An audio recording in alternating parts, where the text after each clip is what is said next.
And we're live. Hey, everybody. Joe Block, Greyhawk Grognard here with Ron Meischker, the organizer of Philadelphia Area Gaming Expo, aka Page. Welcome aboard, Ron. Hey, thank you for having me, Joe. Before we get going, I just want to have one quick programming note. Next Sunday, not tomorrow, but a week from tomorrow, I'm doing a live stream launch party for Adventures Dark and Deep Live. So keep an eye out for that. And now then, here we go. Ron, first thing I want to get from you is a little bit of your history as a gamer. How'd you get started? When'd you get started? What'd you start playing first? What's your gaming evolution been like? I started gaming in 1981. I lived in a very rural area of southern New Jersey, and you know, we had one neighbor, two kids around my age, and there were some other kids who lived about a mile down the road. And one of the neighbor kids, who was older, a little bit older than the rest of us, received some D&D stuff for, I guess, Christmas.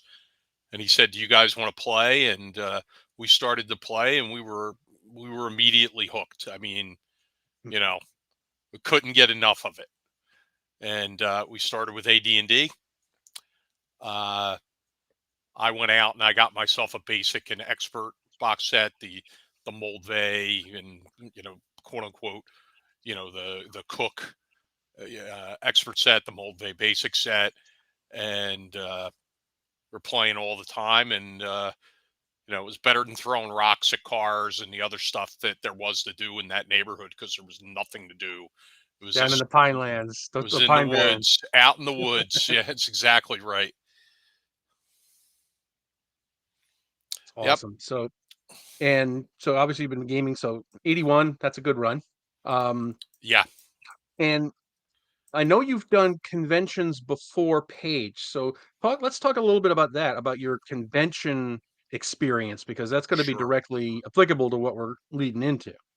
Sure. Back in, I guess, 1992, I ran a convention down in Atlantic City called Concoction at I don't even remember the hotel's name, but it was an old Quaker school with a hotel attached to it, and all the meeting rooms were in the Quaker school portion of the hotel. And I guess we got about 300 people out, which wasn't bad for, back then, when, Dragon Magazine was your, and hobby shops were your sole marketing Hmm. tools. And, had a good time there. It was easy to get vendors because it was Atlantic City. We even had the armory there. Um, so that was great, and that was pretty much a one and done. Uh, it was, how can I put it? It was a lot of work. There wasn't a lot of help, and just kind of, okay, I did it. Great, let's move on. And then in the late '90s, I ran the Garden State Games Fair for 3 years, and that was up in the central part of the state, just north of Trenton. And that was a pretty successful convention as well. But none of those older conventions, they can hold a candle to what we've been able to accomplish so far with Right. Page, in terms of notoriety, in terms of attendance, in terms of vendors and special guests and things like that. Well, that's a perfect segue. So what got you interested in wanting to run another con and do it the way you're doing it here? I mean, the attendance numbers for the first and second years have just been beyond what anybody can expect. And I know that was a very deliberate choice on your part. You want to make it grow and you want to make it grow fast. But what was the impetus for this? What made something click in you saying, okay, I want to do this again and I want to do it right? Well, it had been quarter of a century or more since I had last run a game convention, and the world was a lot different. Uh, when I first started kicking the thought around, it was during the pandemic. The gaming community, everybody's locked in their houses. The gaming community was particularly at each other's throats. at that time. Guys like you and I, we're gatekeepers. Um, the new members of the hobby, uh, folks weren't treating them very well either. There were some gatekeepers out there. A lot of names like woke and things like that, and even grognard not used in a positive manner. Um, and it was just a lot of fighting. Meanwhile, I'm running an online community on Facebook called the RPG Collectors Discussion and Barter Group, and when those sort of uh, flashpoint arguments would start up, we would shut them down. We're like, no, we're not here to talk. We're not here to beat each other up. We're here to celebrate collecting games, playing games, and we want this to be a non-conflict zone. So after getting together with some of the leaders in that community, because all these online communities, there are people who rise to the top and become leaders and leading voices there. A few of them said to me, "Oh, we should run a convention." It became pretty apparent when we started the conversation. It wasn't we. I should run the convention is what it came down to. And they twisted my arm a little bit, and I said, "Hey, listen, I've got four requirements if we're going to run a convention. One is I need help. I need volunteers. I need help. That's the most important thing. Uh, Two, um, it needs to be role playing game based. That's where my interests lie. I'm not saying I don't want to have board games there. We have plenty of board games. We have a huge board game library, but the focus is on role playing games. And, as long as that'll maintain my interest, it's not about selling badges or tickets. We could do that by, bringing in comic book artists, paying them, and having them sign things for people. Uh, I'm not interested in just selling tickets. I'm interested in enjoying myself. It has to be things that I enjoy and kind of uh, fits the way I want to do things. Um, the third part is it had to have a do good element to it. So we are a nonprofit. We have a 501c3 designation, and we do contribute to causes related to the gaming industry and gaming Yeah, I want to community. talk about Gap Uh, in a bit, but yeah. yeah. And our gamer assistance program, just mentioned, we've been pretty successful with that. And then the final thing is I have to enjoy it. If I'm not having fun doing it, I'm not going to do it. So, uh, with those four things agreed to, we started to discuss a convention in 2021 that eventually became the first page in January of 2024. We got started very early with the promotion, like 15, 16 months out. And, I'll just call it like it is. I asked a lot of people who I'd become friends with through the online gaming community, people I knew in the past from way back when, um, you know, to come out to this convention and support the convention. And you were one of those people, obviously.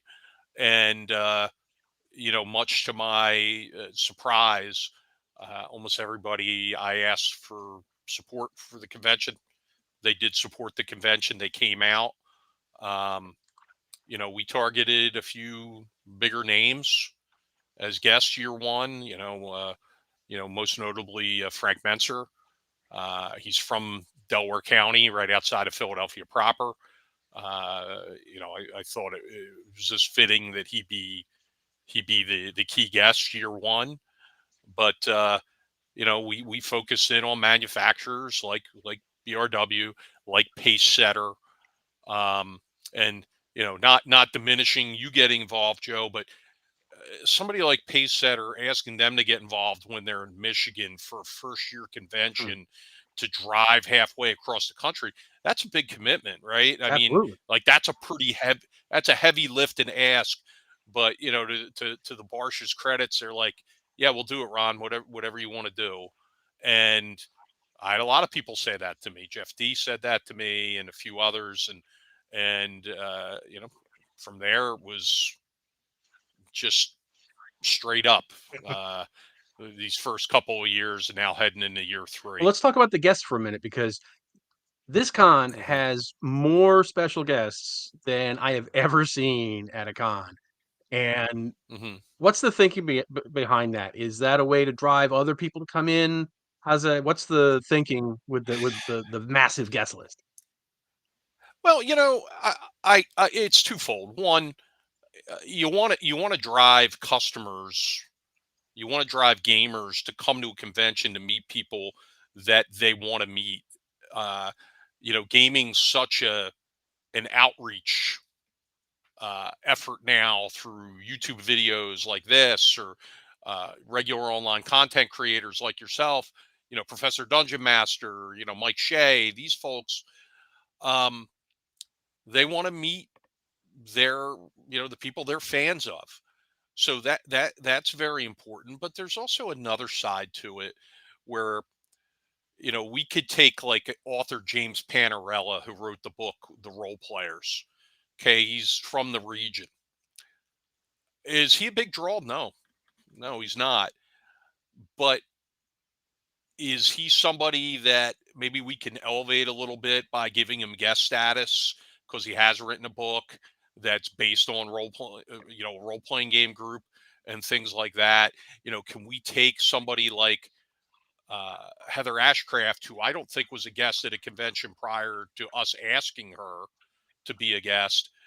Um, it's okay for us to take that and celebrate everybody who's involved in the business of gaming, who contributes to the business of gaming, whether they're Zeb Cook, Professor Dungeon Master, or you know Dave Simpson.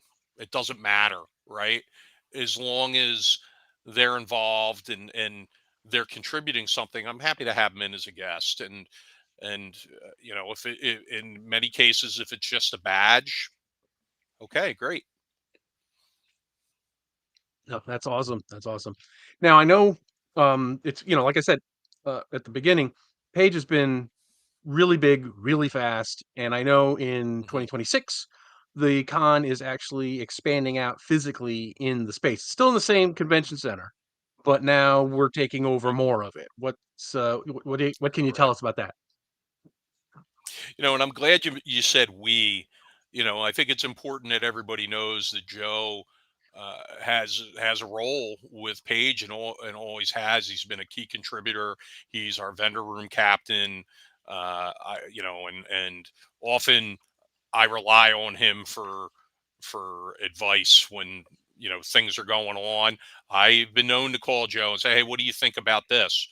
And I appreciate that. But yeah, I when started looking at this, I said, "Well, where are we going to have it?" And so, well, maybe we can go to the 4 Points Sheraton in Cherry Hill, where like PhilCon has resided for the last I'm few actually years. going to that this year. But yeah, yeah. So I said to myself, you know what, Joe, I'll probably pop my head in there for a little bit. I have a long history with that I convention. actually have a uniform again, Um, so you'll see me in my yeah. So when I really started thinking about it, and I started thinking about the old conventions that I used to run, one of the things that really kept like poking at me was, if you go too close to the Jersey Shore, there's no customers to the east, right? Unless they walk out of the ocean. Okay. Um, so I work in Philadelphia.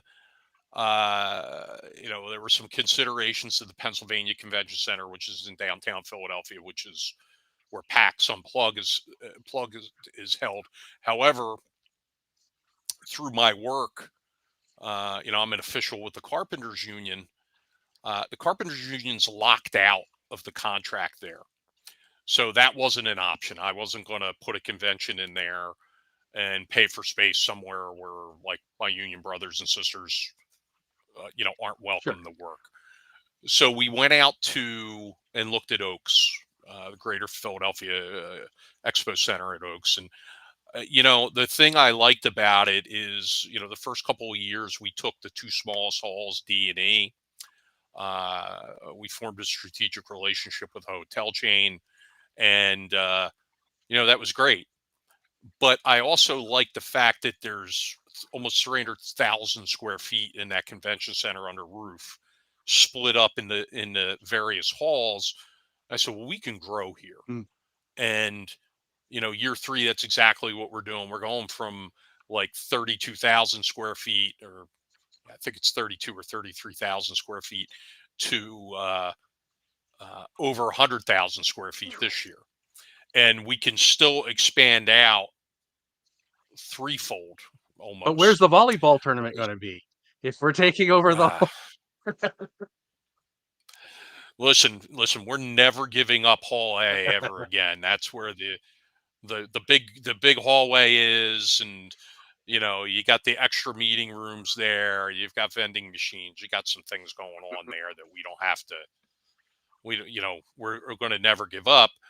But it's a good expansion, and though we're way ahead from where we were last year at this time with registration, uh, we're going to spend a year or two in the current venue while we're getting our feet wet, because you learn something every year. And what I think in theory is going to be great for the layout in the big hall and for the smaller rooms, I may find in practice doesn't work that well, and we may have to make some Mhm. adjustments. So um, uh, that's one of the great things about Page that I really appreciate.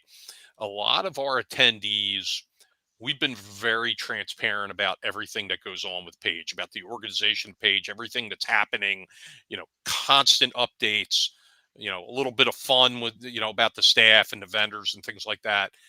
Um, I saw the thing about the so, Philly Karen today. yes, yes, yes, you know, so, so the good thing is that I think our attendees and fans, they followed along, and our thought was, hey, we don't need to be secretive with what we're doing. Let everybody can follow along.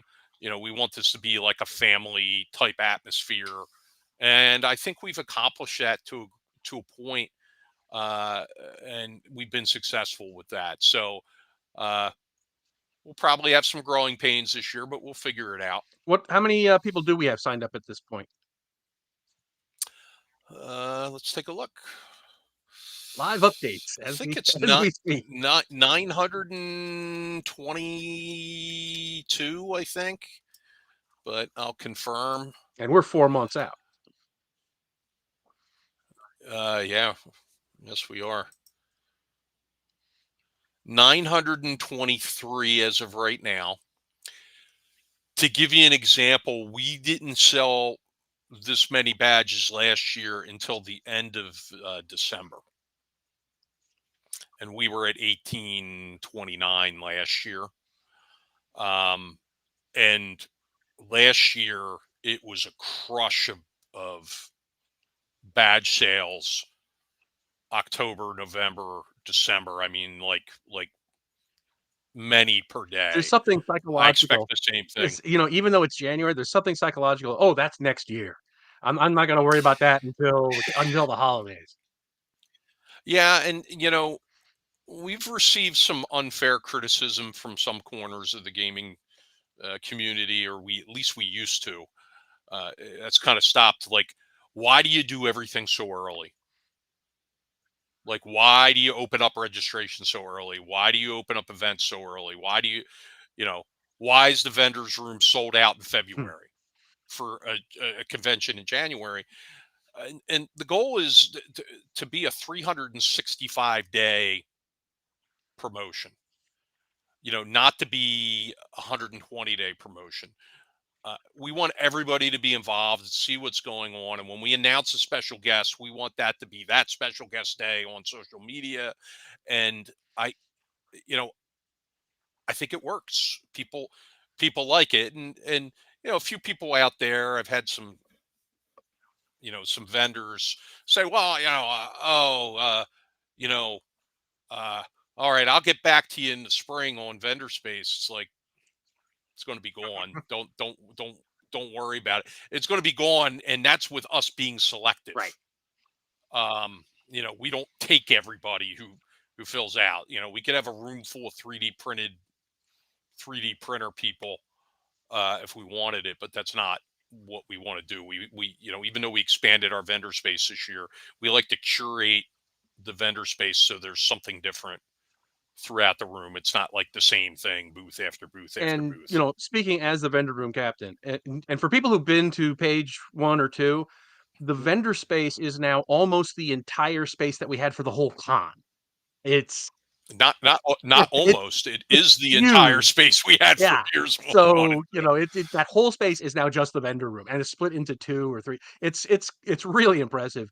And one thing I've really liked about Page's vendors is because I go to other cons, I'm not gonna name them, but they're almost entirely selling tchotchkes and LARP weapons and, little fuzzy things and woodworking, and Page doesn't have a lot of that. Page is game related stuff. Like you said, you got publishers, you got pro lords, you got pace setter, you got actual game publishers at a game convention. What a thought! Yeah. And people who actually sell games and game related stuff. And quite honestly, it's refreshing from because I go to a lot of cons, and I've noticed this trend. It's like everybody's, it's a craft fair almost rather than a dealer's room. So Yeah. it's notable that Page is different in that way. And I don't want to disparage the folks into 3D printing or the woodworking folks or anything like that. And they have their Oh yeah, spots at these conventions. You just don't need 20 of exactly. That's what I'm them. saying. Just like you don't need 20 game stores. All Okay, selling the same all game. Yeah. selling the same thing. We have basically two major retailers and then folks that I would consider to be niche retailers that come in. Um, and I think the handcrafted stuff, if it's something different and it's something people are interested in, great. Like I know the jewelry vendor there did extremely well last year. I know I bought a lot of stuff for Mrs. Ron from the jewelry folks. In fact, I think I bought something from everybody last year.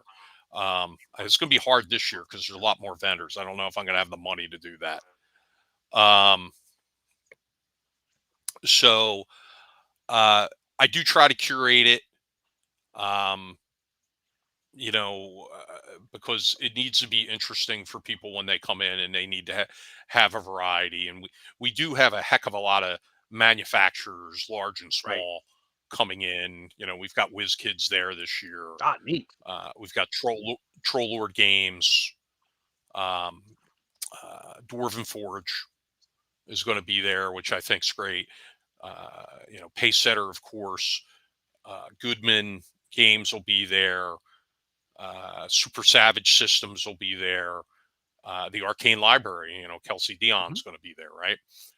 Um, Somebody I know you're friendly with, Bat in the Attic Games will be there this Yep. year. Robbie's great.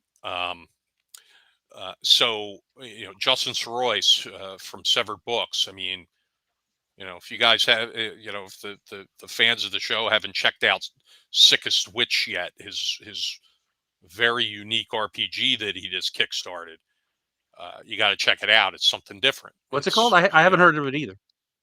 It's called Sickest Witch, and basically the group plays. The players are a part of a coven of witches and warlocks, or they could be like ancillary people involved with the coven and with their skills. But one of the things they have to do is, they go out and they, defeat evil, and then they use the body parts in their cauldron to build their power. And like if you take an eye, you can do a certain thing. It's very detailed what Justin Sorois has done. A lot of fun. Uh, I was really happy to be like able to read it ahead of time before it came out, and give some advice there. But um, really cool. A different type of system, which I think is important. These days. So uh, things like that. Very very manufacturers like that. I think it's great. We've got some board game manufacturers that are going to be there as well. We have dice manufacturers that are going to be there. Black Oak Workshop will be there, and he's a top dice manufacturer. So yeah, we have a lot going on in our vendors Yeah, area. I noticed I'm not a dice head, and I have Mhm. I have a couple of sets of dice, and I'm good. I got what I Yeah, need, yeah. but I know there is a subsection of page that are like these hardcore dice people, and I think you're one of them. Yeah, we actually have a dice seminar called Treasures at the Bottom of Your Dice Hmm, Bag, was where some dice experts, dice collectors come in, and they'll like Antiques Roadshow your dice bag and tell you what you I should have bring mine. there, because over the years so many things, if you've been gaming 40, 50 years, the stuff that compiles in your dice bag, you've got that die you've been carrying around in there for 40 years, right? It's beat up, it's ugly, but it's yours and you're never going to give it up.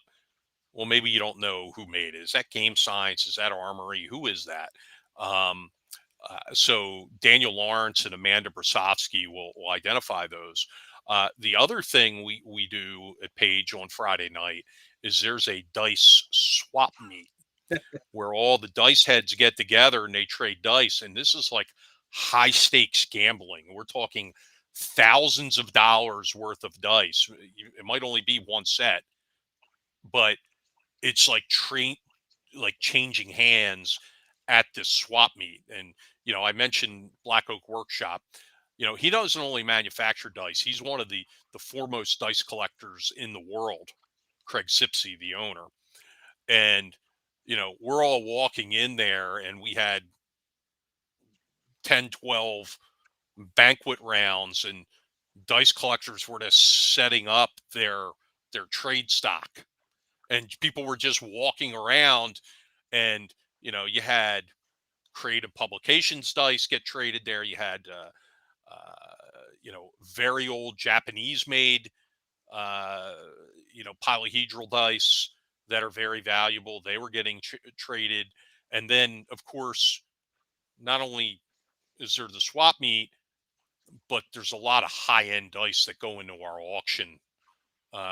We had sets of dice both years topped the $1,000 mark just for a set of See, dice in and our that is a auctions. foreign land to me, because I remember you and I were doing, we traded back and forth at times, Yeah. and I just threw in some dice I had into one of the boxes, and you Mhm. ping me on Facebook, and you're like horrified that I gave you these dice because they're valuable, and I'm like, I got Yeah. bags of these things. I don't use I still have a Yeah. dragon bone, if you remember that, and it still Yeah. works. It just needs a new battery, but the thing works. Yeah. Like, for example, this thing here, this is Mm, the Fist of Emrakul, right? Which is an RPGA. It came out a few years ago. Um, Typically goes for around $300 on eBay. And I have one here, and I've actually put it aside for Alex Kammer's uh, charity auction at GameholeCon. I'm going to bring it out there with me and donate it to his auction, so they can raise some money. But yeah, dice is a big thing at Page for sure. I think there's a dice collector who lives in Japan who's coming this year. Wow. Yeah. It really is like the mecca of dice. Jeez, this is Yeah. it's Yeah. No, amazing. it is.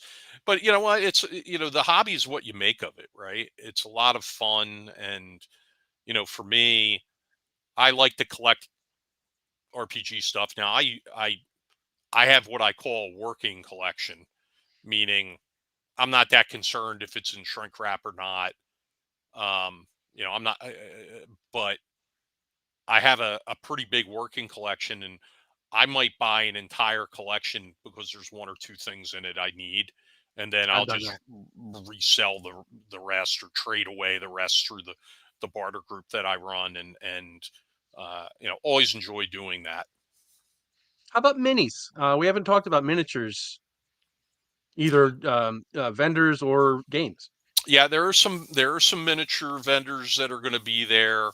Um, One of which I think you're familiar with, Fifth Field Fantasy Miniatures. Oh, Uh, yeah, Ernst is going to you'll be be there? there. Yeah, Oh, Ernst is going to be there. 'cause Yeah. I sell his miniatures. Yes. I saw them at North Texas, and fell in love with them so much. I've been buying them from him and vending them at cons. I'm glad you told me that because now I don't have to bring them. Yeah, I would talk to him first and see what he's not bringing Mm. before you don't. But he's going to be there. Um, there's a local miniatures vendor, and the name's just escaping me right now, from Philadelphia. They're going to be there. The consortium's going to be there.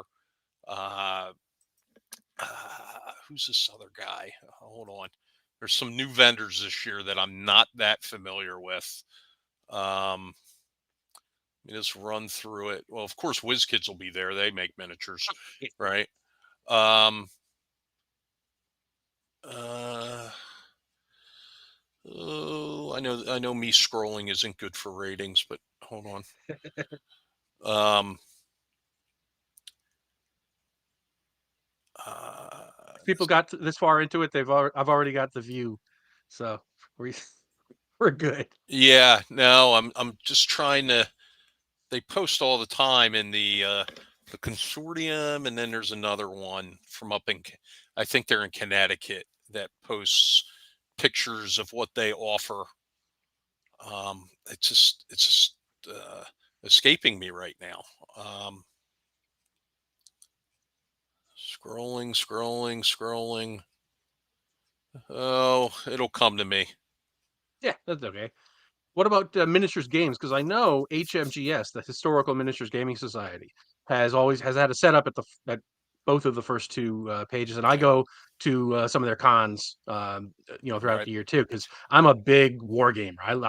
Those are my right, roots, and I love the miniatures war game. In fact, I'm running a miniatures war game, which we'll talk right. about in a second because it's linked into something else I want to talk about. Yeah. But what about? Because I know you said the focus is RPGs, and fair enough. We have a lot of board games too.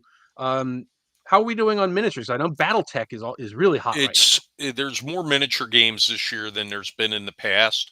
The HMGS is back.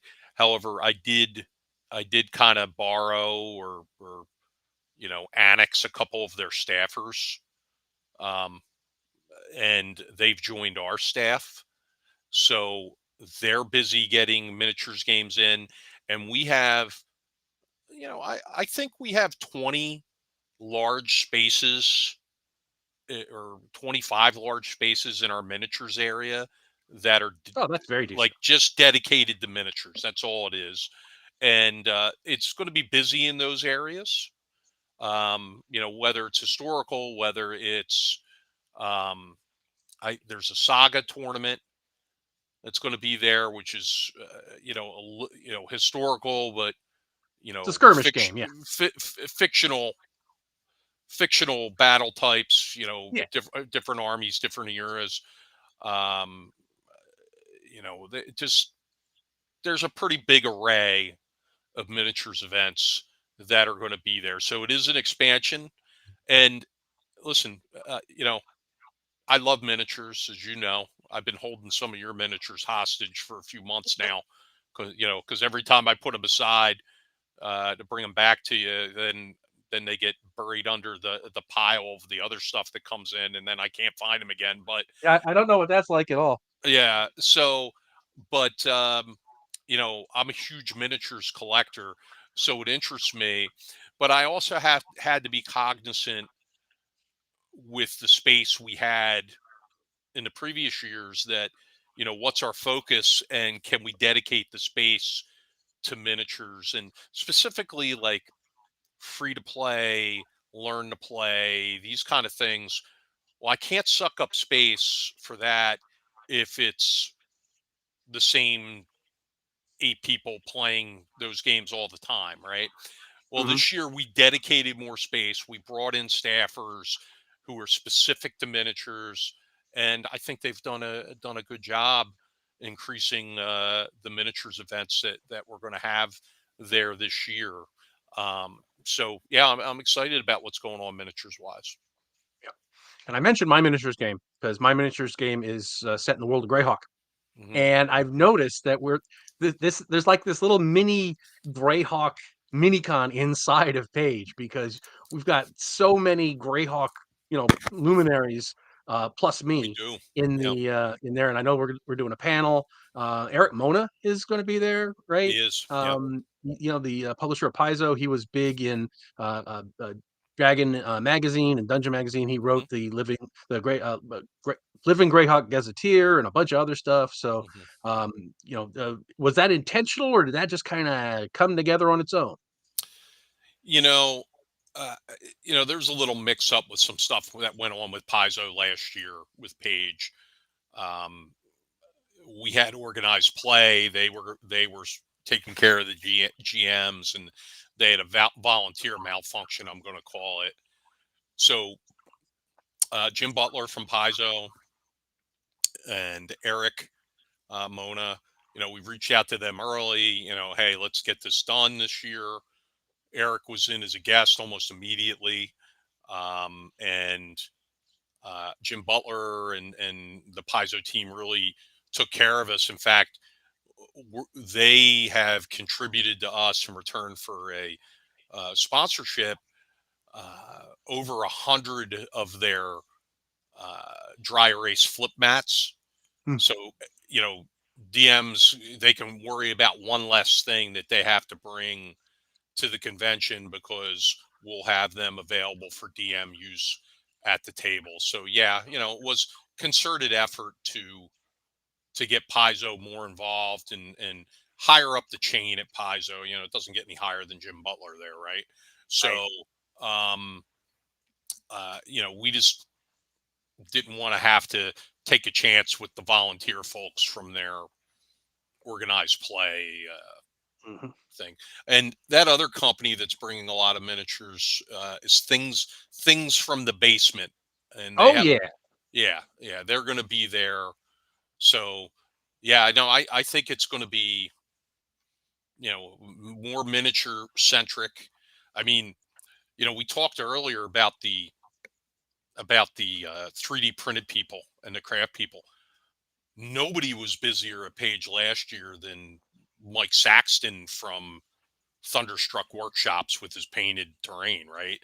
Like Yeah. that's like, oh, you mean I can buy an entire Palisade Mm. fort from you, pre-painted, table ready? I can just throw it on the table, take my money, right? I Yeah. mean, Yeah. like, Exactly. so things like that were extremely busy last year, and he's done extremely well both his years at Page. So you couple that with a couple of miniatures manufacturers. We're going to have a large paint and take this year that's Mhm. being sponsored by the Army Painter and the two thin coats folks as well. So it's going to be a very nice paint and take this Great. year. So you know, as the size expands and we can push the envelope a little bit and expand our footprint of different things we can be involved in. That's awesome. That's awesome. Um, So do I know you go to some other conventions. I do. Um, Yeah. is that are you there just as a gamer, or are you like taking notes and bringing back stuff to apply to page, or what's that relationship like? Because I know I do a gazillion cons every year, and I know I Oh, see you at some of them. yeah. You know what? You have to, if you see something that works,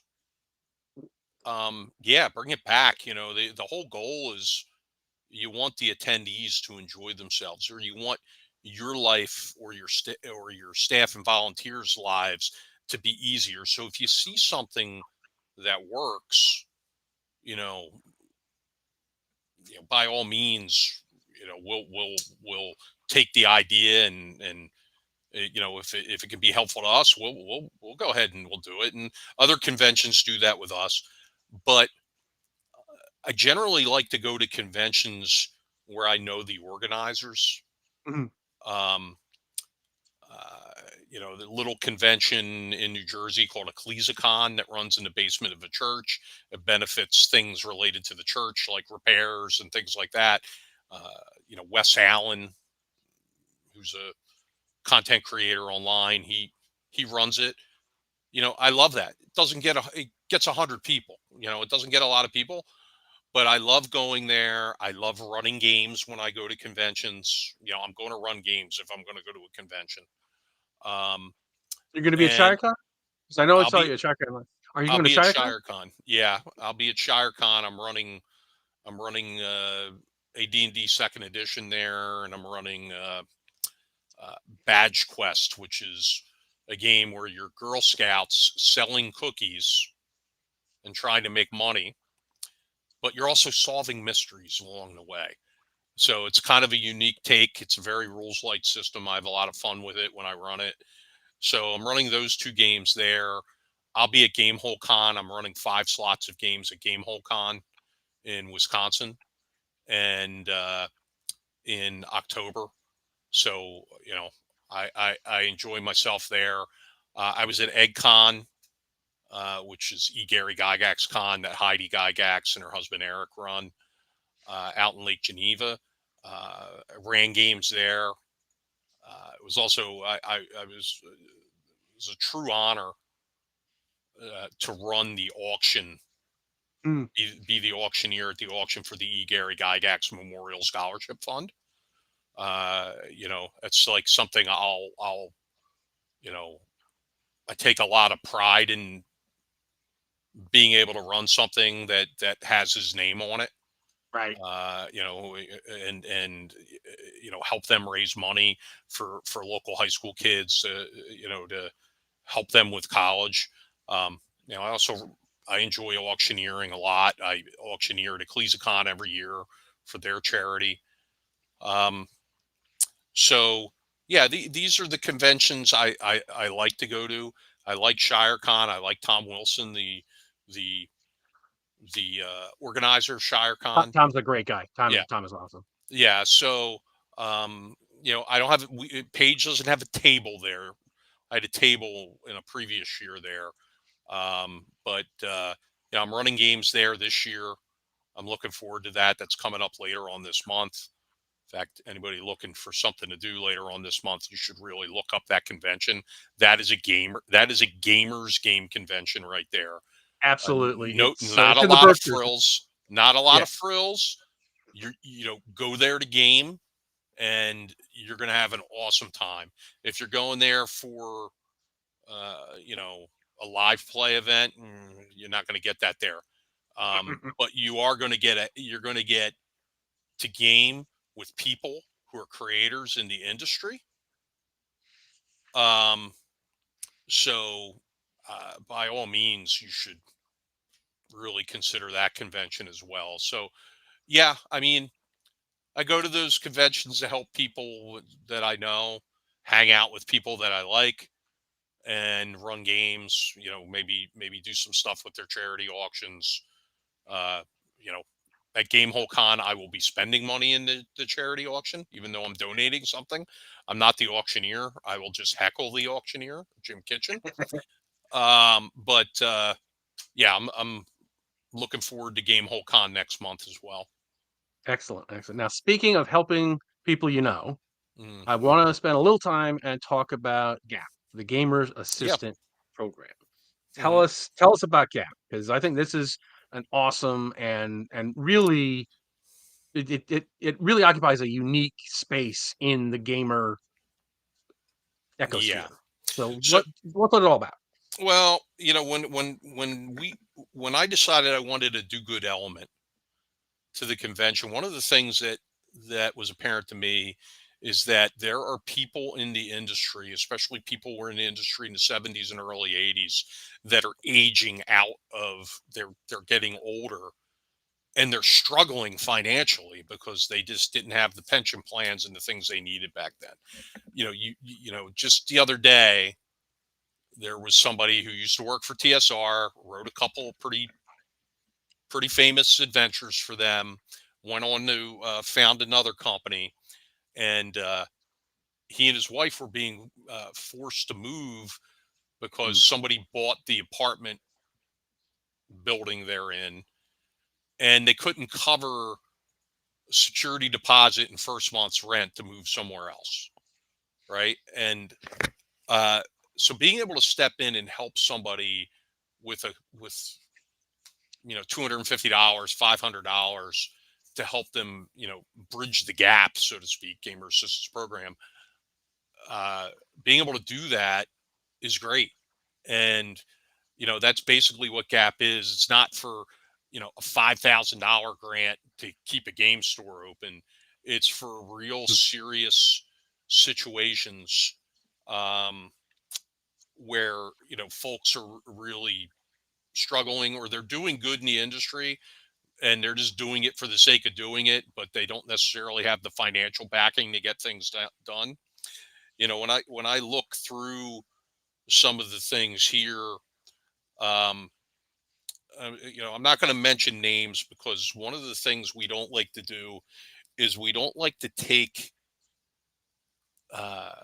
don't like to brag that we gave somebody money because they're in a hard financial situation. Like, we shouldn't we shouldn't be saying, "Hey, congratulations, you have life threatening cancer. Here's your check for $1,000." Like, no, nobody wants to be in that spotlight, and we don't want to put them there. But I'll just go through and look at a few of these. One of these, person was driving across country. They were moving from halfway across the country, and when they were on their travels, their car blew up.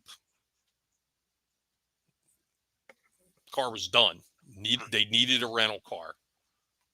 That's exactly, they're stuck. They have all their stuff in a trailer. It was like a bad thing. Okay. uh, we have somebody who did need some help with medical expenses, specifically cancer. I mentioned the individual who needed money towards a security deposit and first month's rent. Another creator had a tooth break off, and he doesn't yeah. have any dental coverage. Okay. Um, Somebody else who's been in the industry a long time, driving around a clunker of a car, needed a new gas tank, or the car was just going to be done. Um, Another person having legal issues, uh, because they have a son, special needs son, who turned 18, Mm, and there had to be some legal maneuvering to get additional guardianship over the son. We helped them with some legal fees. Another gentleman, not doing well financially, had a terrible plumbing incident at his house, didn't have any water. Had helped them purchase the parts they needed to go try to do the repair on their own because they didn't even want to go out to get a plumber. Things like that. That's what we're looking for. And sometimes it would be easy, and to Ernie Gygax was sick. There was a GoFundMe. We could have thrown $500 into that GoFundMe that was up into the $80,000 range already. But I think more impactful are these little things like helping out with the car, helping out with the first month's rent, helping out with medical expenses that are smaller but much needed. They don't have the resources to go to GoFundMe and raise $80,000, right? Right. Right. So, so those things we've really done a good job filling those things in. And in the interest of transparency, I am not only involved in Page, I am also involved Mhm. with Gap. So Yeah. just so folks know. Um, all righty. Well, this has been amazing. Do you have anything else in general you want to share?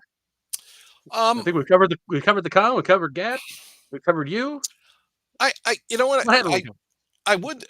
I think, what, if we could, I'd like to touch a little bit more about the guests, and Yeah. you asked that question about all of the guests.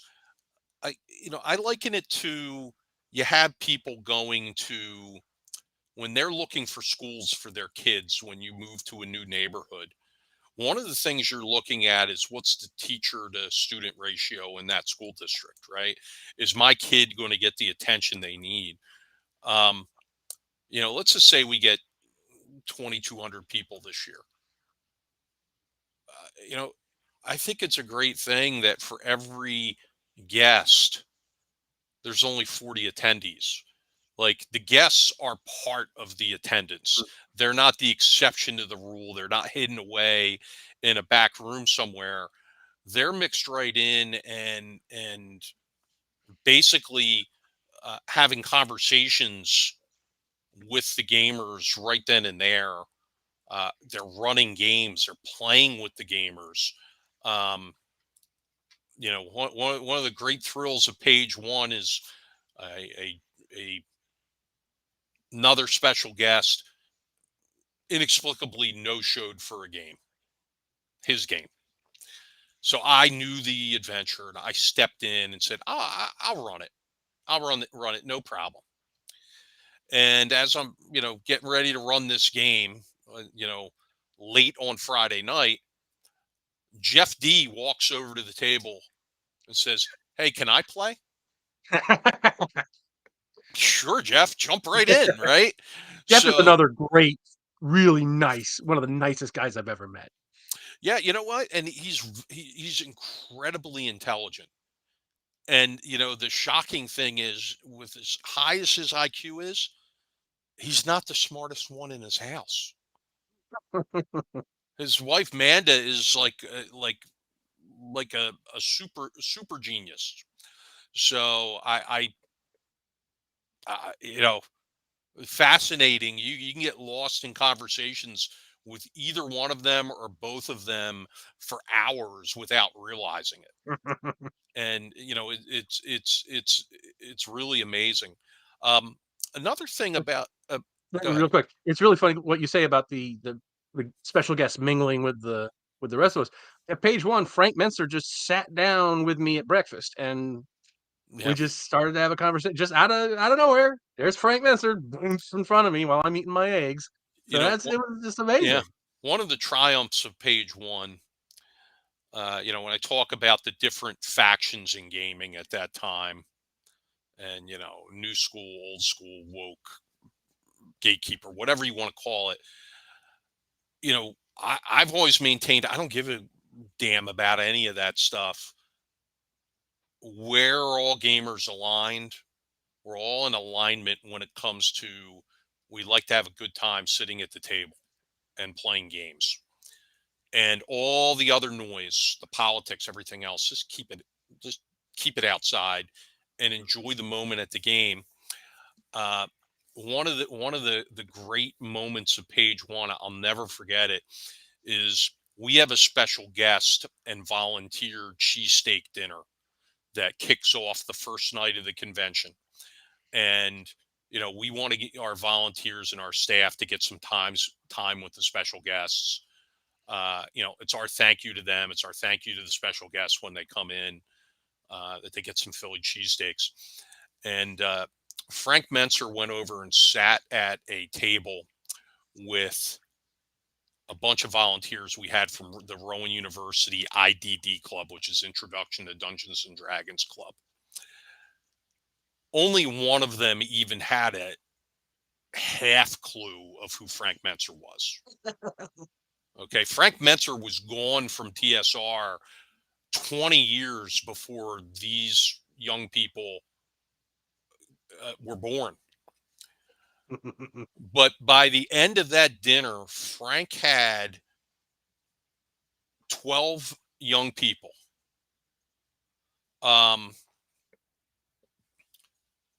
Whitey Bulger's coming to the convention.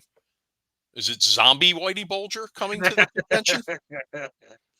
Um, anyway, Frank Mentzer had these young people from Rowan University hanging on his every word about the philosophy of playing role-playing games. Hmm. And I just looked at it, and I remember saying to Ryan Morgan, who's one of our staffers and really, the consigliere of the convention, so to speak. He's an attorney, and he just a great guy all around. I remember saying to him, I say, "You see that right there? That's exactly what I was talking about. That's exactly Hmm. what I wanted to see here." Um, this is a place where gamers get to come. It's not a place where we're playing old school role playing games only. It's not a place where it's just fifth edition stuff. It's all sorts of role playing games together, all sorts of board games together. And, we've been able to get that done. And that's been very exciting to me. I think there's two other things that people should know about Page as well. Our charity auction is off the hook. I mean, that's where we raise our money for the Gamer Assistance Program from that auction. And the level of collectibles that come in for that, gaming industry collectibles that come in.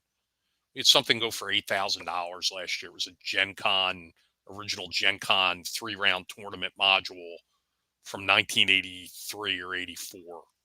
It was Frank Mentzer's Needle, and he, Oh yeah. had the letters from the RPGA coordinator at the time, Penny Petticord, who's now Penny Williams, and they went to to the original Gen Con GM that ran the 3 rounds in there with the original envelopes, the original everything, and it went for a lot of money. But Yeah. the generosity on the new items, whether it's Joe donating uh, Ventures Dark and Deep stuff that's signed, the latest thing that came out, or Brian Shutter from Super Savage Systems giving us a deluxe hardcover of Neon Lords of the Toxic Wasteland, or there's so many great things in that auction, um, and it's a great time.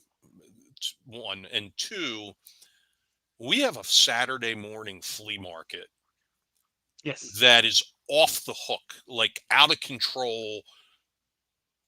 30 non-commercial entity tables of people selling their extra stuff, and it's 20 people deep trying to get up to the tables to grab something that they want.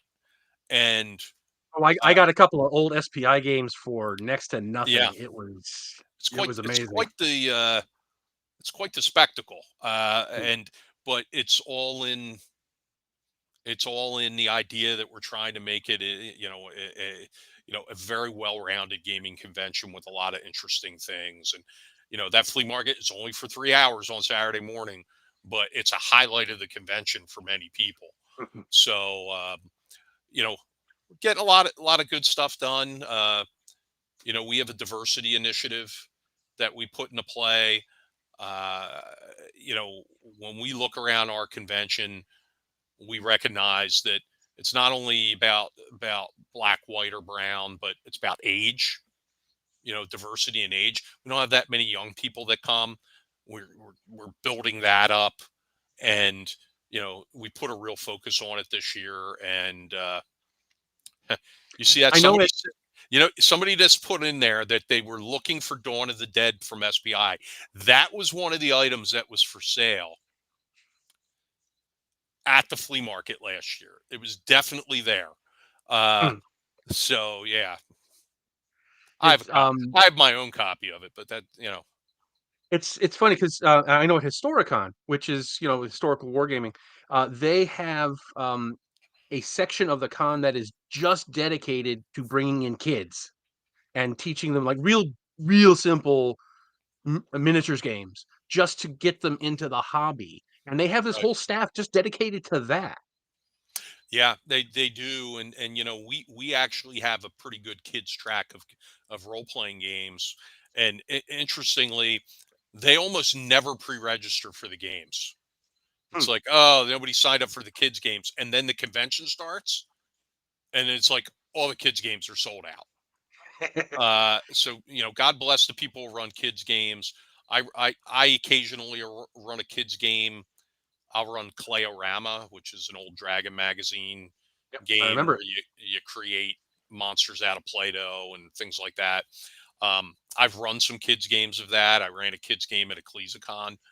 Um, so it takes a lot of patience. So I appreciate anybody who runs children-based games and Page, and they're always a big success. Another thing I've noted, I saw several times, is schools will bring in, like, especially like disadvantaged kids schools. They'll bring in a half a dozen or a dozen kids, and they'll just play the regular games. The teachers are with them, and but these are middle schoolers, Yeah, something like that, and and they'll just bring them in for the afternoon, and they're playing games and they're having a blast.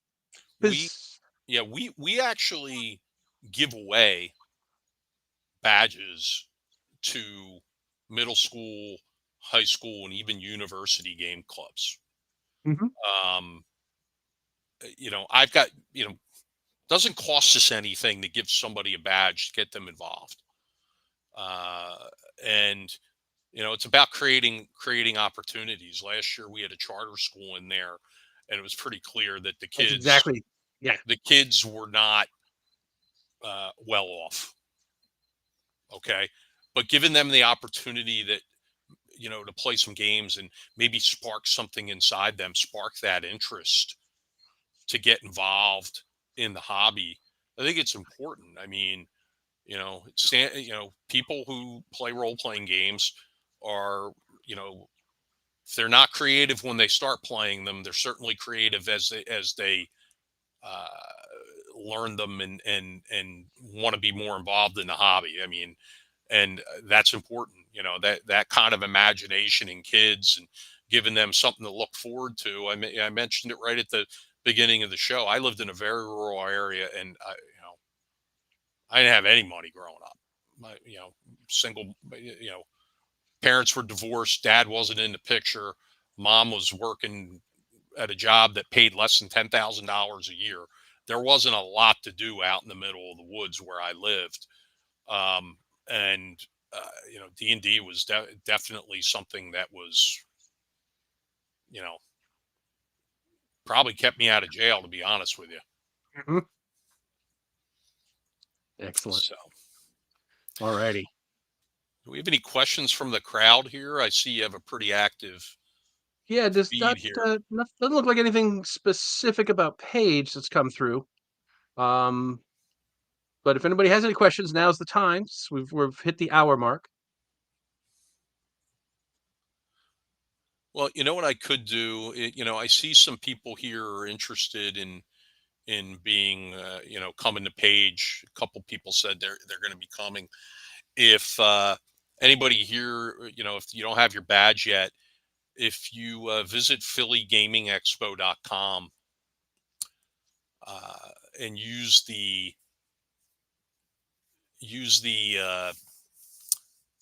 discount code Greyhawk Grognard, all one word, with the G in Greyhawk and the G in Grognard capitalized, you'll be able to save $10 on your badge.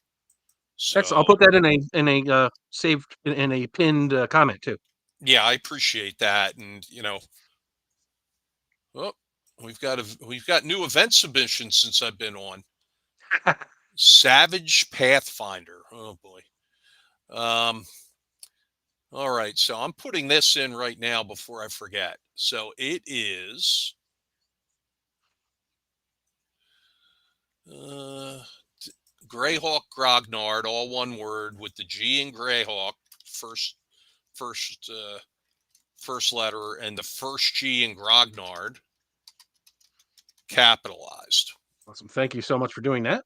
Well, no, I appreciate it. It's my pleasure. I appreciate being able to come on to the program and talk Mhm. about the what I think is some pretty neat stuff that we have going on. Oh, we do have a question. Is there a size that you think you'd want to keep Paige maxed out at? Ask me after this year.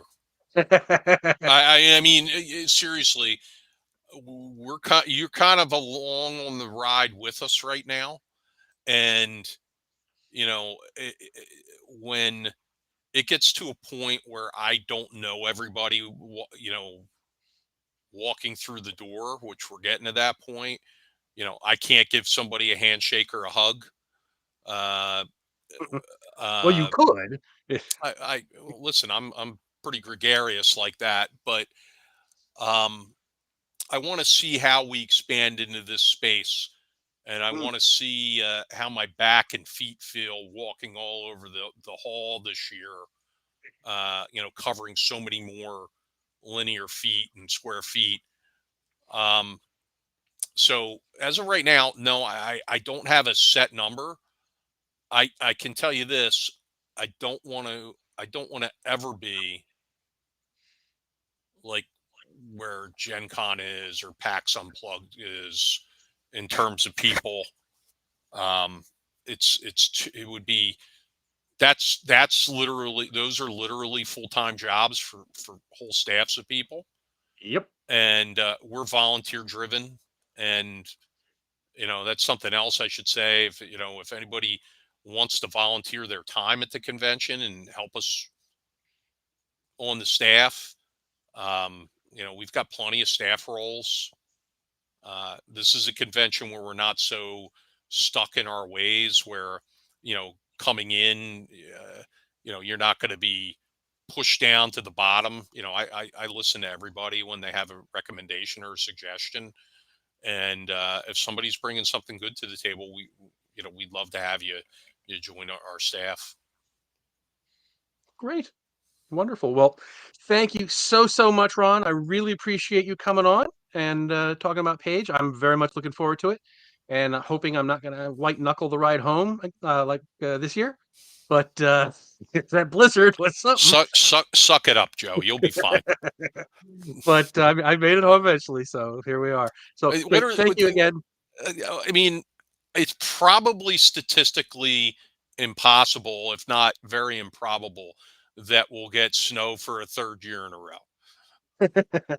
We got to play the odds. Got to. Yeah. So, thanks again. Had a great time talking to you, and I will put the uh, the the the thing in the safe comments, and I will see you later. Thank you Hey, all so much. thank you.